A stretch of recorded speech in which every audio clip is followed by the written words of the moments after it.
코인한수 TV 구독자 여러분들, 코인한수입니다. 일단 어제 CPI가 끝났어요. 이제 미국 소비자 물가 지수가 발표가 됐죠. 소비자 물가 지수가 나왔는데 시장이 왜 이럴까요? 시장이 갑자기 난리 나고 있습니다. 그렇게 많이 난리가 난 건 아니지만 잘 끝났는데 왜 이렇게 되는지 한번 알아볼 필요가 있을 것 같아요. 자, 영상 들어가 보도록 하겠습니다. 자, 어제 이 소비자 물가 지수가 나왔죠. 여기 4월 12일 9시 반에 시장이 예측했던 건 8.4고요. 그리고 발표가 나온 건 8.5입니다. 근데 이 8.4, 8.5, 뭐 0.1 정도 차이라고 나왔는데 이거를 크게 사람들은 신경을 쓰지 않았어요. 왜냐면 이게 전년도 대비니까 아무래도 0.1 정도의 오차는 괜찮다라는 내용이 좀 나온 것 같은데, 그래서 9시 반 전부터 시장이 좀 요동치더니 쭉쭉쭉 상승하는 모습을 보여줬습니다. 하지만 한 11시 기점부터인가요? 그때부터 조금 떨어지는 모습을 보여줬어요. 그렇다고 해서 많이 떨어진 건 아니에요. 하지만 나스닥은 오히려 많은 영향을 받았는데 그거 한번 보도록 할게요. 자, 이게 나스닥 지표입니다. 하루 동안 어제 10시부터 새벽까지 이어지는 이 나스닥의 흐름을 나타낸 건데요. 보시면 어제 이 소비자 물가 지수가 이 전부터, 지금 이게 10시니까 저희랑 시간이 다르겠죠. 그걸 감안을 하셔야 돼요. 자, 이 소비자 물가 지수가 나온 이후부터 시장이 좀 이렇게 올라가다가 갑자기 떨어지는 이 계단식 하락을 좀 보여줬습니다. 자, 이게 왜 떨어졌나? 어제 여기서부터 시작을 했던 게 결국엔 여기까지 떨어지는 모습을 보여줬는데 왜 떨어졌을까? 이 나스닥이 떨어지니까 덩달아서 어제 비트코인도 2%까지 올라가다가 2% 상승을 하다가 이게 갑자기 한 1%까지 빠지는 모습을 보여줬어요. 이게 분명히 이유가 있을 거거든요. 그 이유 한번 보도록 할게요. 대외 부채 63조, 스리랑카가 일시적 디폴트 선언을 했습니다. 2019년도에 부활절 연쇄 폭탄 테러가 있었고요. 그 후에 이 코로나 팬데믹 때문에 이제 중국에 막대한 돈을 빌려가지고 인프라 사업을 했습니다. 하지만 이게 잘 안 됐어요. 그렇다 보니까 이게 이어지고 현재까지 이어지다 보니까 스리랑카 정부 관리들이 무능하다 라는 말이 나오면서 지금 최악의 경제 위기에 직면한 시위대가 대통령 집무실 앞에서 시위를 하고 있습니다. 다 이게 무능한 정부 탓이다. 너희들이 중국에 돈을 빌려가지고 일을 저질러 놨는데 피해를 받는 건 정작 우리들이다 라는 내용이죠. 자, 요약을 좀 해드리면 이제 부채가 63조예요. 저희나 뭐 큰 강대국들이 갚기에는 그렇게 어려운 금액은 아니지만 상대적으로 좀 이 열악한 나라들은 감당할 수 없는 그런 가격이 되겠죠. 자, 이 실론티의 나라, 이 스리랑카가 디폴트 선언을 하면서 어제 좋은 모습을 보여줬던 나스닥이 결국에는 새벽을 통해서 하락을 하는 모습을 보여줬다. 우선적으로 이 디폴트라고 하는 것은 빌린 돈을 갚을 능력이 안 되는 것이죠.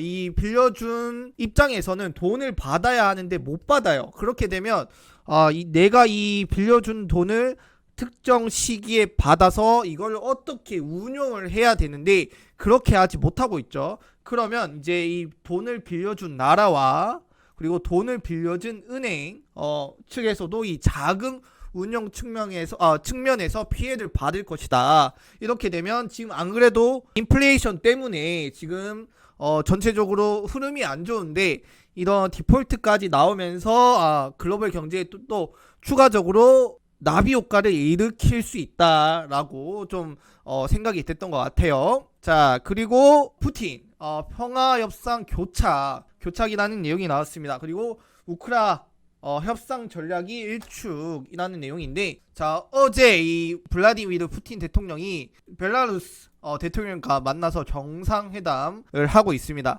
자, 이걸 만난 이유는 이제 우주 관련 사업 때문에 잠시 또 서로 만나서 이야기할 일이 있었는데 여기서 이런 얘기를 했다라고 해요. 지금 군사 작전을 멈추지 않을 것이다. 지금 푸틴은 이는 우리가 다시 한번 막다른 상황으로 되돌아갔음을 뜻한다. 그리고 뭐 여기에 보시면 지금 협상이 잘 안 되고 있다. 서로 계속 치고받고 있지만 이게 더 나아질 기미가 보이지 않는다라고 생각을 할 수 있거든요. 자, 요약을 좀 해드리면 어제 시작이 좋았던 나스닥 시장을 무너뜨린 또 한 가지 이유가 아닐까 싶습니다. 자, 러시아 우크라 분쟁이 길어지면서 사람들의 인식으로부터 조금씩 멀어지고 있는 상태는 맞아요. 저도 그랬거든요. 전쟁은 하고 있지만 저렇게 싸우다가 지속적인 협상을 통해서 어느 정도 해결이 되겠다라고 생각을 했는데 이게 아니라 푸틴의 말 한마디에 다시 경각심을 불러일으키면서 너희 방심하고 있지 끝나지 않았어 라는 좀 모습을 좀 나타냈던 것 같아요.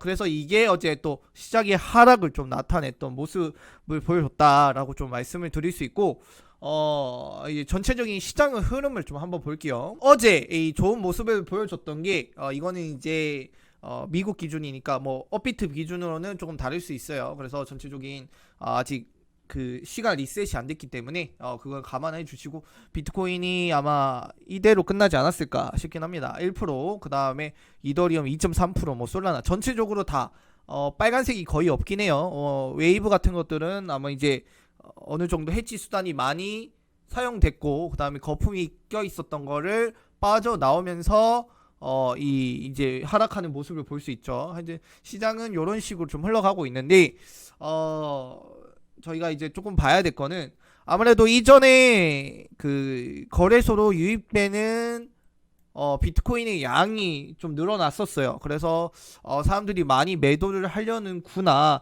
매도를 대기를 하는 게 많구나 라고 했었는데 어제를 기점으로 조금 빠지긴 했습니다. 막 그렇다고 해서 우리가 안심할 수 있는 정도로 이 거래소에 들어가 있는 비트코인의 보유량이 빠진 건 아닌데 그래도 좀 안심이 되는 모습을 좀 확인할 수 있다라고 좀 말씀을 드릴 수 있고, 자, 비트코인 차트를 좀 보면서 마무리를 좀 해야 될 것 같은데 크게 달라진 건 없어요. 어제도 제가 비트코인 차트를 한번 봤는데 추세 라인을 이렇게 이어갈 것이다. 뭐 51,000달러까지 갈 것이고 떨어지면 37,000에서 한번 반등을 받을 것이다. 그리고 피보나치 기준으로도 한 0.5 구간이 51,000이기 때문에 51,000까지는 반등의 여지가 많다라는 말을 좀 했었는데 일단 지금 하루봉으로 봤을 때는 여전히 지금 여기와 여기 조금 어제도 이 RSI가 조금 빠졌다라면 좀 간당간당할 수 있었어요. 하지만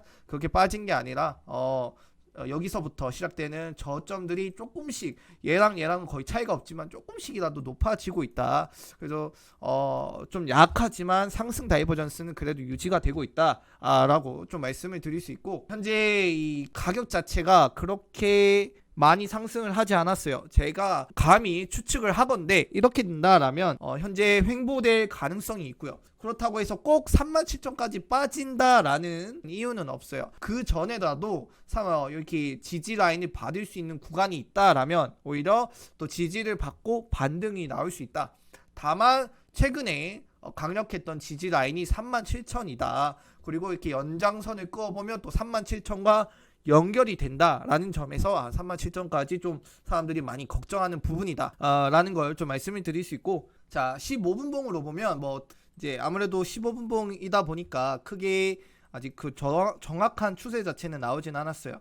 하지만 그래도 이렇게 보시면 여기서부터 시작되는 상승 다이버전스 있죠. 이걸 한번 볼게요. 자, 빨간색을 지워드리고, 자 현재 이제 하락이 끝났습니다. 여기서부터 조금씩이라도 높아지는 상승 다이버전스를 좀 확인할 수 있습니다.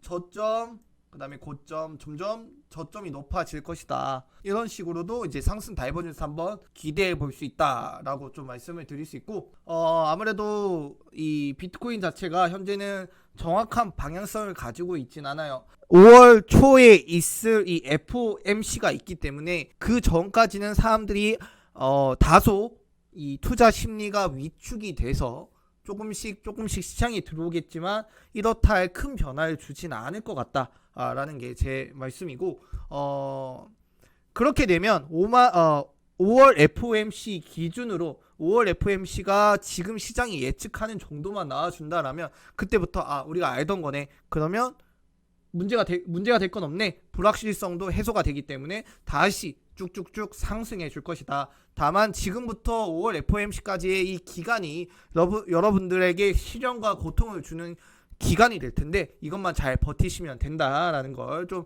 알아두시면 될 것 같아요. 네, 오늘의 영상은 여기까지 하도록 하겠습니다. 저는 여러분들의 성공적인 투자를 좀 기원하도록 하겠습니다. 항상 응원합니다. 감사합니다. 고인한수였습니다.